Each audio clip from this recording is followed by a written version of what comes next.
Social media మీద ప్రభుత్వాల ఆంక్షల కంటే సెల్ఫ్ కంట్రోలింగ్ అవసరం అనేది నా వ్యక్తిగత వాదన. సరే, సెల్ఫ్ కంట్రోలింగ్ లేనప్పుడు ప్రభుత్వాలు ఆటోమేటిక్గా పెడతాయి. కానీ ప్రభుత్వం అన్న తర్వాత ఒక చట్టం తీసుకొచ్చిన తర్వాత అది ఏ మోడల్లో అమలు చేస్తారు అంటే వాళ్ళని విమర్శించిన వాళ్ళ మీద పెడతారా, లేదు అంటే తప్పుగా మాట్లాడిన వాళ్ళ మీద పెడతారా? సరే, ఇవాళ కూటమి తీసుకొచ్చిన ఒక చట్టాన్ని వాళ్ళు సరిగానే అమలు చేయొచ్చు, రేపొద్దున జగన్మోహన్ రెడ్డి గారు రావచ్చు, దాన్ని రాంగ్ ట్రాక్లో తీసుకెళ్ళవచ్చు. ఎగ్జాంపుల్ కోసం చెప్తానండి మీకు. అంటే వీళ్ళేదో బాగా చేస్తారు, ఆయన ఏదో చేయడు అన్న దానికోసం కాదు, కేవలం ఎగ్జాంపుల్ కోసం చెప్తున్నాను. అంటే ఒకళ్ళు ఒక రకంగా ఇప్పుడు చట్టాలు లేక కాదు, ఆ చట్టాల అమలు ఎలా ఉంది అనేది పాయింట్. కానీ నేనేమంటానంటే ఇక్కడ ఏ పార్టీ అయినా ఏ సోషల్ మీడియా యాక్టివిస్ట్ అయినా ముందు సెల్ఫ్ కంట్రోలింగ్ అవసరం. రాజకీయ పార్టీలు కూడా తమ పార్టీ కార్యకర్తని కంట్రోల్ చేయాల్సిన అవసరం ఉంది. ఇప్పుడు ఎగ్జాంపుల్ వైసీపీ వల్లా రవీందర్ రెడ్డి మనం చూసాం, ఏ రకంగా మాట్లాడాడు, ఏ రకంగా పోస్టులు పెట్టాడు. పోసానికి ఇష్టమల్లి డైరెక్ట్గా ఓపెన్ మీడియా సమావేశాల్లో ఏ రకంగా మాట్లాడాడు. ఇప్పుడు వాళ్ళు కొంతమంది పేర్లు చెప్తారు, ఓకే, అందుకని చెప్పా వాళ్ళు అటువైపు ఇటువైపు, మరి ఇటువైపు మరి ఎక్స్ట్రీమ్ ఉన్న పేర్లు చెప్తారు. ఎవరి పేర్లు వాళ్ళ పేరు కాదు, ఎక్స్ట్రీమ్ గా ఉన్న పేర్లు. బోరగడ్డ అనిల్ కుమార్ ఉన్నాడు, చాలా ఎక్స్ట్రీమ్ కదా.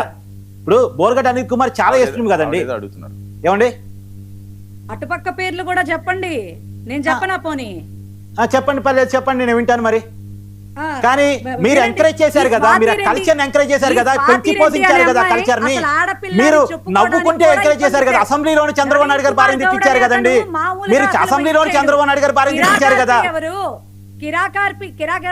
కాదండి, జగన్మోహన్ రెడ్డి గారు ఒకవేళ నేను కిరాకార్పి తప్పు మాట్లాడినా ఖండించే వ్యక్తిని, ఇంకా మీరు చెప్తే ఇంకే సోకాల్డ్ పర్సన్ తప్పుగా మాట్లాడినా ఖండించే వ్యక్తిని, దాంట్లో నాకేం భిన్నాభిప్రాయం లేదు. నేను ఒకరిని ఖండించను, ఒకరిని సపోర్ట్ చేస్తాను అనేది ఏం లేదు. నేను అందుకని చెప్పాను ఇందాక ఎగ్జాంపుల్ కూడా కేవలం ఎగ్జాంపుల్ కోసం చెప్తున్నాను చెప్పాను. కానీ ఒక తప్పుడు కల్చర్ను మీరు పెంచి పోషించారు కదా, మహిళల మీద ఇష్టం వచ్చిన దాడి చెప్తారు కదా. ఇప్పుడు ఎగ్జాంపుల్ షర్మిల గారు ఎవరికి పుట్టారని మాట్లాడిచ్చారు, ఏంటంటే ఆ కామెంట్ మరి షర్మిల గారు ఎవరికి పుట్టారని మాట్లాడిచ్చారు, ఏంటి ఆ కామెంట్ మరి? నేను ఆ మాట కూడా అన్నాను, నేను మళ్ళీ వినండి ఫస్ట్. సీమరాజా మాట్లాడినా, నేను చెప్తున్నా వినండి, సీమరాజా మాట్లాడినా, ఆర్పి మాట్లాడినా, బోరగడ్డ అనిల్ కుమార్ మాట్లాడినా, వర రవీంద్ర రెడ్డి మాట్లాడినా తప్పు తప్పే అంటా, నేను ఒప్పు అన్ను. ఎవరైనా మీరు వినండి ఫస్ట్, ఎవరైనా మీరు చెప్పే పేరుతో సహా, మీరు ఎగ్జాంపుల్ గా తీసుకున్న పేరుతో సహా ఎవరు మాట్లాడినా తప్పు తప్పే. నా పేర్లు పలికి మరీ చెప్తున్నాను, నాకేం భయం లేదు. మీరు అన్న పేర్లు నేను పలికి మరీ చెప్తున్నాను. వాళ్ళు తప్పుగా మాట్లాడినా తప్పు తప్పే, దాంట్లో రెండో భిన్నాభిప్రాయం లేదు. కానీ సోషల్ మీడియాలో రాజకీయ పార్టీలు సెల్ఫ్ కంట్రోలింగ్ అవసరం. మీకు మీ పార్టీలో ఆ కల్చర్ లేదు, మీరు నేర్చుకోవాలి.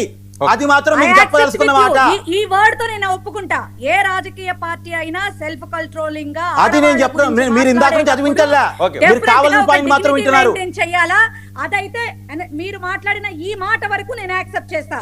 కానీ ఇందాక మీరు అన్నారు కదా 29 వీళ్ళు ఇప్పుడు అద్భుతంగా చేయొచ్చు, జగన్మోహన్ రెడ్డి గారు దాన్ని రాంగ్ ట్రాక్ ఎందుకు పట్టిస్తారండి? పట్టించే సందర్భాలు ఉన్నాయి కదండి, మన కళ్ళ ముందు ఎగ్జాంపుల్స్ ఉన్నాయి కదా.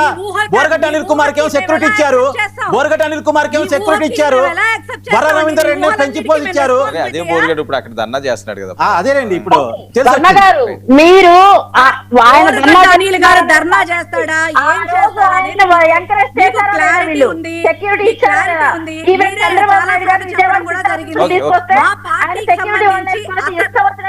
ఆ రోజు నేనే ప్రత్యక్ష సాక్షిని.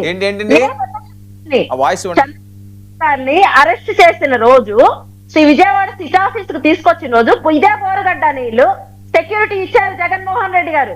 ఆ సెక్యూరిటీ వాళ్ళని గన్మెన్ వేసుకొని అక్కడ సిటీ ఆఫీస్ ప్రక్కన ఎంత వేలంగం చేశారో తెలుసా? అదే రోజు నేను అక్కడ ప్రత్యక్ష సాక్షిని. ఈ రోజు బోరగడ్డతో మాకు సంబంధం లేదని వాళ్ళు చేతులు చూపుకోవడానికి వీల్లేదు సార్. ఆ రోజు ఖండించి సాక్షి ఛానల్ లో చెప్పారు కదండి బోరగడ్డ అనిల్ కుమార్ వైసీపీ లీడర్ అని. ఓకే, ఇప్పుడు బోరగడ్డ అంశం ఎందుకండి, టాపిక్ డైవర్ట్ అవుతుంది. మస్తన్ రావు గారు టాపిక్ డైవర్ట్ కాదు, అక్కడ ఆయన చేసి ఆ రోజు సెక్యూరిటీ కల్పించకుండా ఉంటే ఆయన ఇష్టారాజ్యంగా వాళ్ళ తలలు తీస్తాను, వేళ నీడ్చుకెళ్తాను అని ఇంకా చెప్పాలంటే ఆ భాష అసలు మాట్లాడుకోవడానికి జుగుప్సాకరమైన భాష. అటువంటి భాష వాడిన రోజు బండారు సత్యనారాయణ గారు మాట్లాడినప్పుడు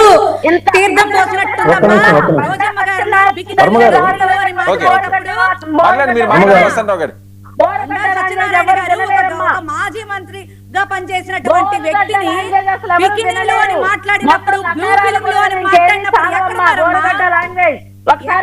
చూడండి, బోరుగడ్డ మాట్లాడినటువంటి మాటలు సీమరాజమ్మ ఎవరు గారు, జగన్ మాట్లాడండి ఒక నిమిషం మాట్లాడారు?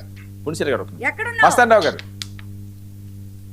సార్ ఇప్పుడు ఈ సోషల్ మీడియాకి సంబంధించి ఇవాళ ఒక అన్ని పత్రికల్లో చూసాం ఏంటి ఫేక్ అకౌంట్ క్రియేట్ చేసి కూటమి మధ్య కుట్రలో కుతంత్రాలు కొంతమంది కూటమిని విడగొట్టడానికి చేస్తున్నారు, అప్రమత్తంగా ఉన్నారు. నేననేది ఏంటంటే అసలు అధికారంలో ఉంది ఆ 3 పార్టీలే కదా.